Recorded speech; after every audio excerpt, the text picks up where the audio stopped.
The voice in my head was stopping me from becoming my dream person. This is how I got rid of it. My name is Rips and welcome back to my channel. So first things first, I'm gonna tell you something that contradicts the title. You don't stop the voice in your head. That voice actually will never go away, but we're gonna train your brain on how to not take it as seriously. Just because that voice will always be there, it's the same thing as other people. Negative and bad things will always be around you. It's how you choose to deal with it and not take it as seriously or as big, or make it this big thing and put it on a pedestal. It's not that. So first, let's talk about why the brain has all these thoughts and talks to you in this negative manner. The thing is, especially when trying something new or something that seems even a little bit dangerous, if it's not something you're used to doing within routine. In the past, we lived off survival. Everything that wasn't known was scary. So our brains ran off of a survival instinct. What wasn't known, what wasn't told to us was unknown, and it's not good. So our bodies were trained to pretty much stay away from anything that is new and isn't something that we're familiar with.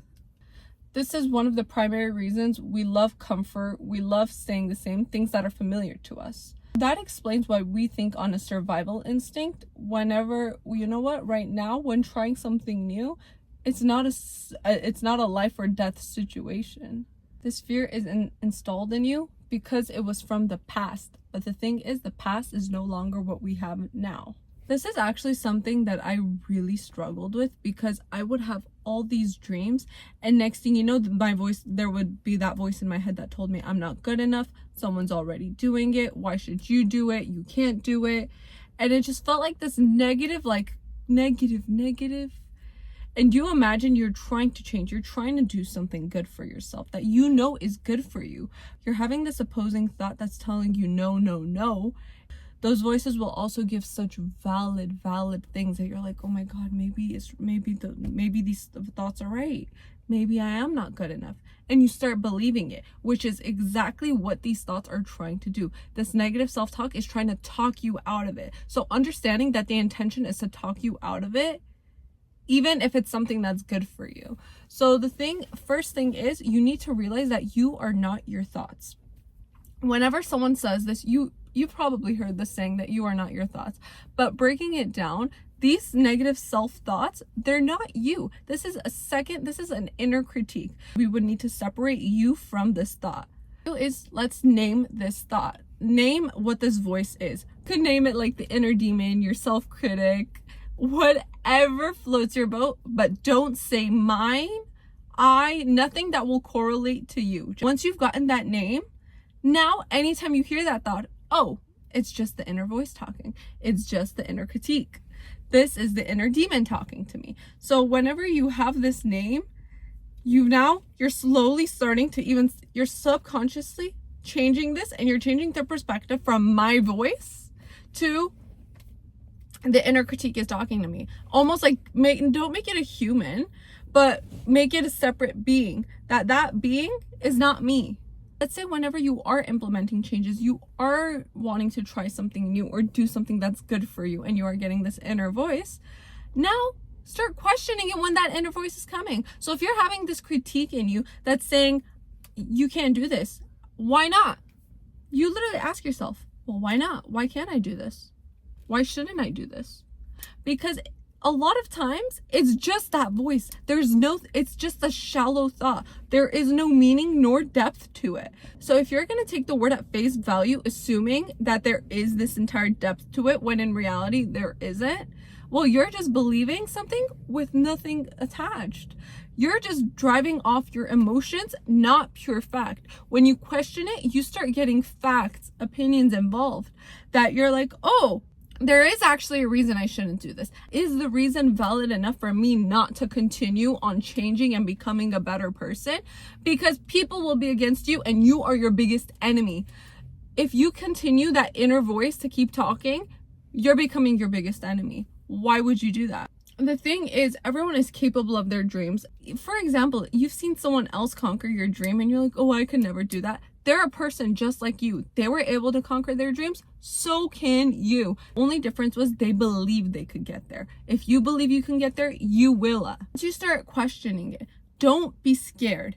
The thing is, These inner voices, they're meant to critique you. They're meant to stop you. It's supposed to drive your emotion to answer, not the logic side of you. So if you're going to allow that emotion to carry on to the decisions you're making and what you're doing, you're not going to go far. So once you start using the logic, also keep in mind, this isn't something you should avoid. You hear bad thoughts, you hear things that you don't want to correlate with. Your inner voice is saying, oh, you're not good enough. You don't want to believe that you're not good enough, so you avoid it and you kind of try to push it away.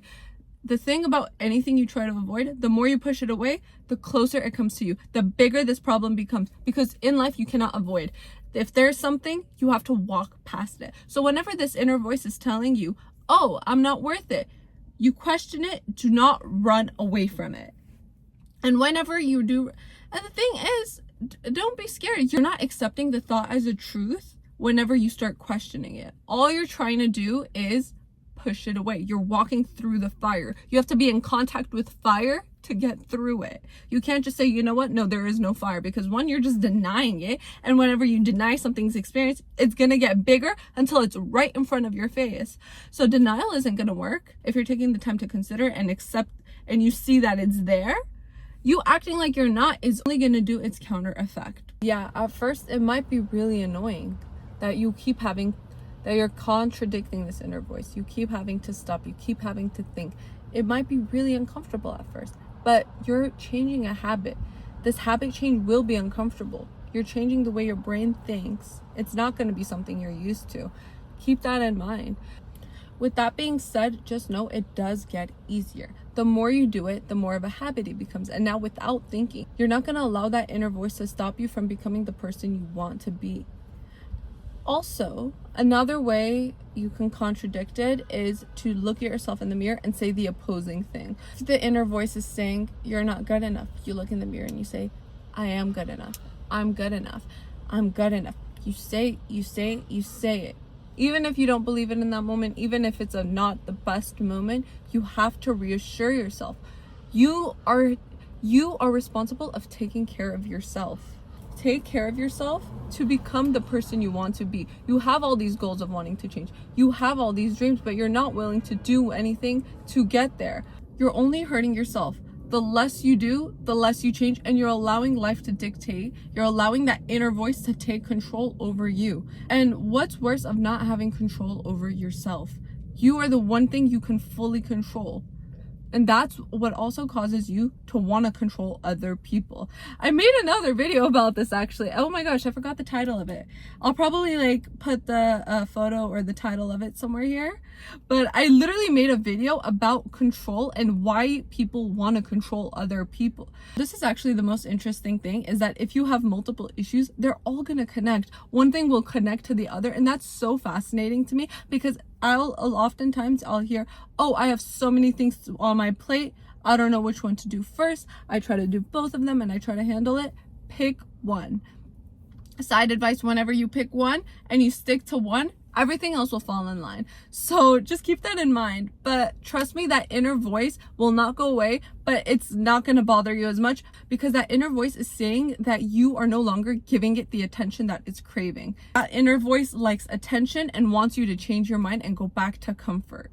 Think of it as your enemy. That inner critique does not want you to become the best version of yourself. Thank you guys so much for watching. I really hope you enjoyed my video. I really enjoy making these videos a lot. So leave a comment, leave your thoughts. I'd love to hear them. If you guys have any video ideas, let me know.